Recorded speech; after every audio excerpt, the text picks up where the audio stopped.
Shogun pushing down. He could be looking for a leg lock here, Mike. He is an excellent leg lock specialist. Coming up this weekend, the legend retires. It's like Jay-Z and MSG after the Black album drop, Matt. We have Mauricio Shogun Rua, one of only 3 remaining Pride fighters in the UFC, with Nick Diaz and Robbie Lawler, the other 2. He's taking on Ukraine's Ihor Potieria, the Duelist, in a very interesting fight in this light heavyweight division. And Matt, people might love this. You got me a great Christmas gift last year, Hip Hop and Other Things, the Shea Serrano book. Shout out. And Matt, I had a little bit of a read through this one during the holidays, and this is in a chapter between like the late or early 2000s and the time period from August 2002 to 2003. Who gets the call?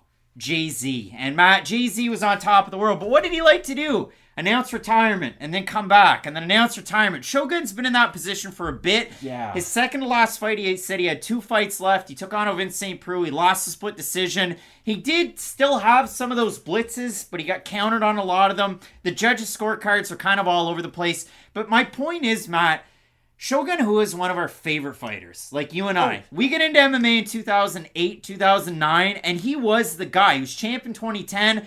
He won in Montreal, for frig's sake, over Lyoto Machida. Knocked him out. I think you're going to appreciate this, Craig. Being a Shogun fan is like being a Derek Jeter fan. You don't want to admit the lows are as low as they probably are, but you're going to celebrate those highs like there's no tomorrow. You're freaking right. Like, I'm a real fan. The thing about Shogun is you want to remember him beating multiple guys in one night for Pride. You want to remember the highest highs of him winning a UFC title in the rematch against Lyoto Machida. Probably should have beat him in the first fight. Should have beat him in the first one. I threw a lot of really nice leg kicks in that matchup. The problem is, there's been an APB out for that man for the last decade almost. And that's been my big issue with Shogun. Like, you bring up the OSP fight and how there were some of those blitzes. Did you watch Canelo versus Triple G3? No. Okay, I'm so happy for you. It was a waste of time. It was an awful fight because this is what happens to boxers when they're later on in their career.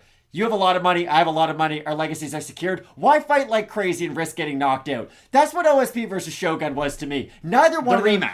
The rematch, exactly. Both those guys lost stock in that performance. OSP did his classic, I'm just going to stand here and not really do anything until you engage. And I guess he landed a couple more strikes than Shogun did, but neither guy looked great in that fight. I just go back to the Paul Craig the second time around when he tapped out due to strikes. And here's the thing. There's tough positions in MMA, I get it. Like David Branch when he was under Luke Rockhold eating that ground and pound, he tapped out due to strikes.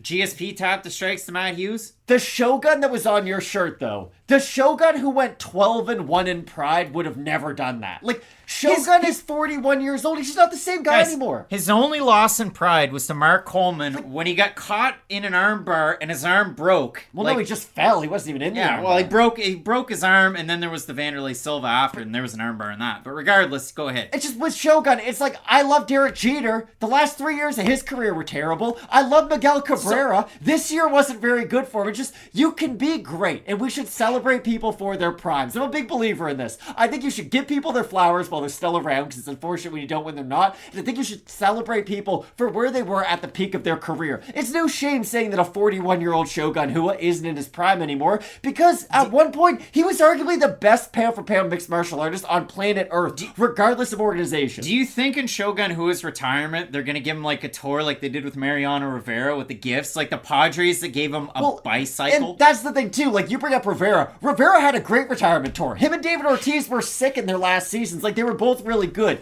Not everybody's going to be able to maintain their longevity later on in their career. And the unfortunate thing about MMA compared to other sports is, if you tear your ACL, yes, it might hurt your speed, but for the most part, you can probably get that back depending on where you are in your career.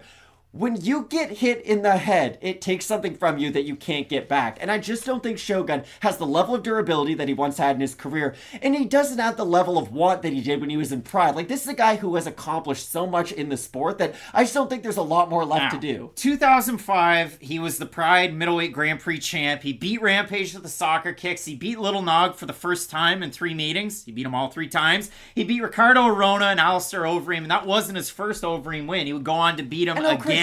Overeem and Arona were in the same night. Yeah, and the craziest win that Shogun has in his record, and that's why I have the Joe Rogan drop at the start of this video, and Matt, like, I will play it for sure. Joe Rogan said in the UFC when Shogun fought Machida, he's like, oh, this guy is a leg lock specialist. He only won by submission 1 time. Kevin Randleman runs across the ring. Yeah. The referee has to jump out of the way. He gets him in a double leg, and then he gets caught in a leg lock, and he doesn't know how to get out of it. And he keeps like moving positions, and Shogun just holds onto the knee bar until he's able to get the top. And Randleman was caught in it bad. After that, he beats Nakamura, he beats Alistair Overeem, comes into the UFC. It's a little wishy-washy. Yes. It wasn't great early on. He was gassing out a lot early. At UFC 104, I thought that he beat Machida. Cecil Peoples scored 3 rounds for Machida in that one. But the second time out in Montreal, UFC 113, he's able to go out there. He lands in the blitz. He drops Machida. He finishes him with ground and pound. He gets up. He celebrates. It's crazy. Great moment. And then he fights John Jones and he loses. And that's where our fandom, again, it's up and down. It was hard to be a Shogun fan. And then he went 5-1-1 for a stretch from like 2015 to 2020. But at the end... You got to break him down, yeah. Yeah, it didn't look as good. But Matt, I know it's a retirement fight for Shogun. And there's a lot of MMA fans that get into this in like 2016. You guys just don't have that Shogun kind of, that look in the rear view. Yeah, like we might. But Matt, he's taking on Ihor Potieria, a much younger fighter, a guy who was favored to win.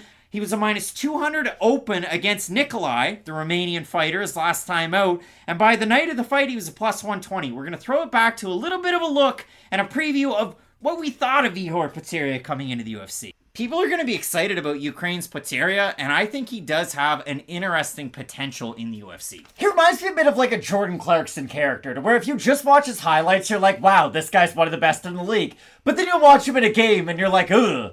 Okay, well, the highs were high, but the lows were also very low. And that's the thing about Ihor. I really do like a lot of these snapshots that you do see from his game. If he was able to just sort of take from some of the best of each one of his performances, then you could make up sort of a weird Voltron of a pretty good fighter. But the thing is, there is an inconsistency to even his performances, and the level of competition, which I know is something you're going to want to talk about later, is a little bit suspect at best. Close fight with a good fighter than some of the performances I've seen out of Ihor, where he just beats the brakes off guys who look like they don't even want to be in there with him. So Ihor, I say I'm very excited about him. He fought a guy who is now a champ with Babylon MMA at light heavyweight in Łukasz Szydlowski. And when you watch that fight, kind of the preamble on it is the fact that Ihor is an international master of sport in combo sambo. Way to go, Craig. Combat sambo, as well as pancration. So both good bases to have, for sure. Combat Sambo, huge in MMA, huge portion, very similar to the sport. You go down through it, I mean, he's 20-2, he's on a 17-fight win streak. That's definitely important.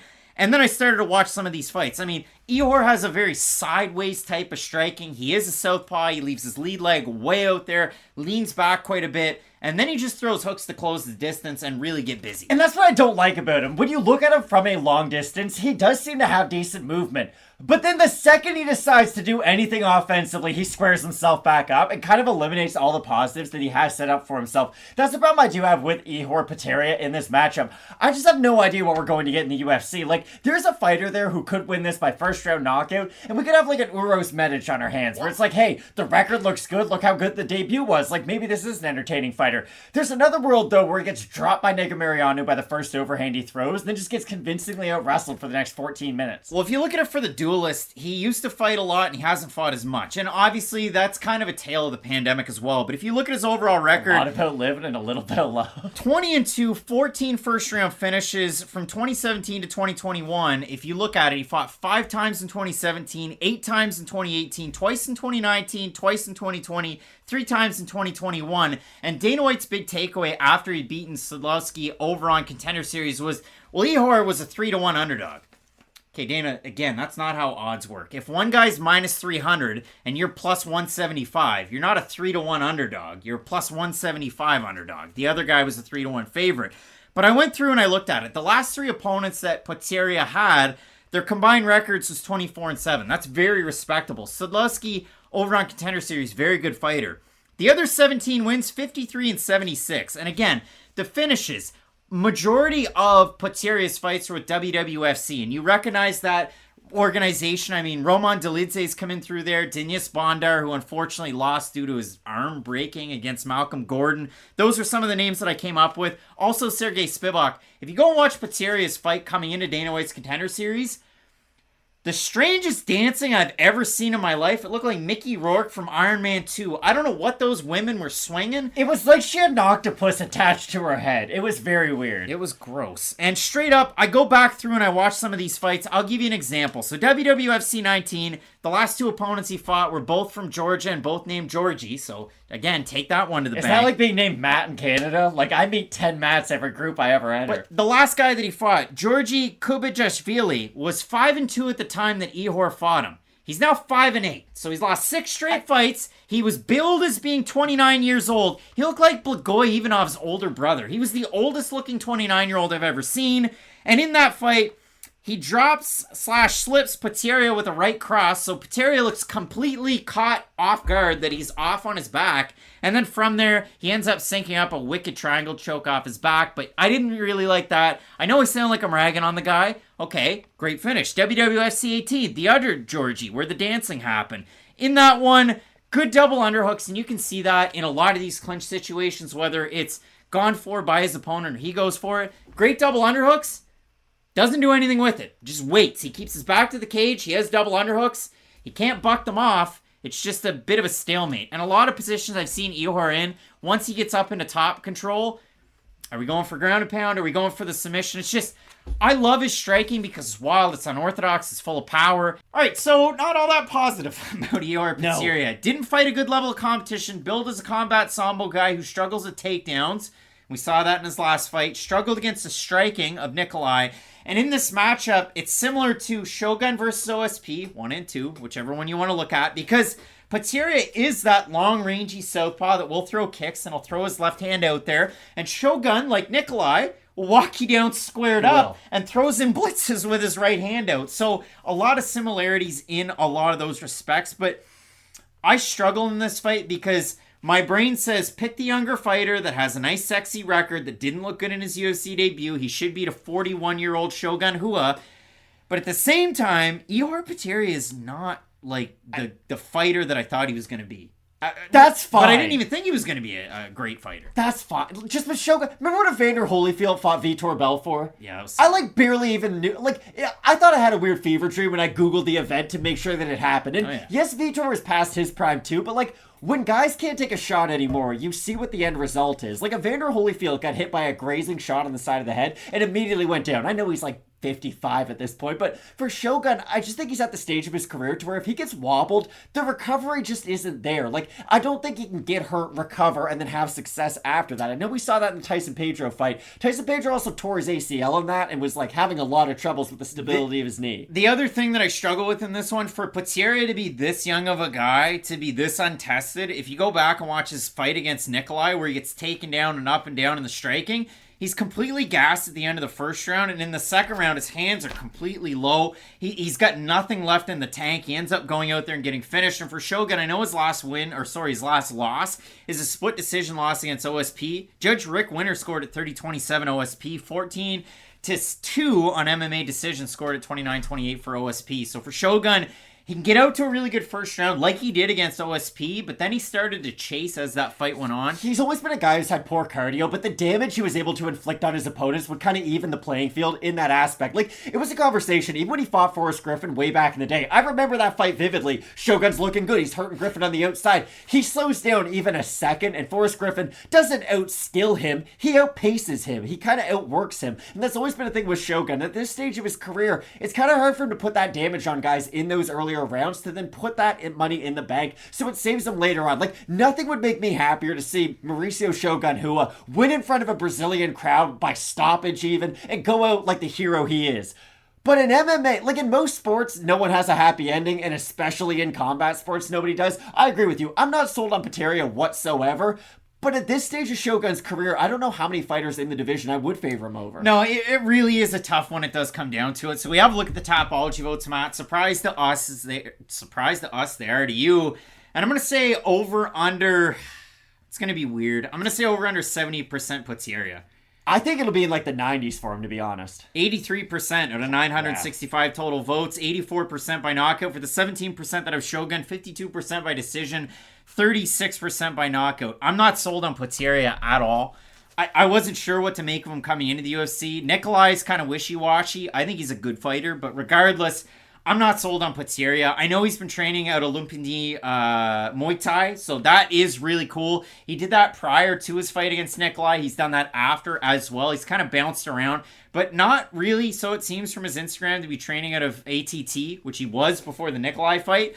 I can see that being a detriment. I'd like to train out of that gym ahead of a fight against Shogun, but if you're working the Muay Thai, you're working your striking, I do like the long stance. I do like the fact that he can kind of hit a squared up guy like Shogun, and Potieria landed a nice left hook against Nicolas that got his respect in the second round before the knees started to take effect, and boy, were they hard. I think we both agree, though. We both have Potieria, but this isn't a fight that I'm going to reference in the future for how good Potieria might be. Like, he could knock out Shogun with the first punch he throws in the first round. I won't gain any stock from him. And he could lose a decision where you're like, man, this guy, like, wow, we definitely learned something. Look at that record. Look at it now. I have Potieria, but this is the most pop and popcorn, stay away from it type of fight that's on this card. Shogun's 40. I just don't think Shogun has anything left, is the honest truth. It pains me to say that. Like, he is one of my favorite athletes of all time. But you just gotta be honest. Like, Kyle Lowry's washed too. I wear his jersey all the time. It's just some people, when they get to a certain age, they fall off a cliff. I think that cliff has been jumped off by Shogun. I would be very happy to see him win. I just don't think it's gonna happen. Both of us going with the duelist. Ihor Potieria breaks our darn hearts. But Matt, it should be a fun fight. And to kick off the main card, Paul Craig taking on Johnny Walker. You're not gonna want to miss. Keep it locked in with Fight Night Picks. We always say, let's get into it.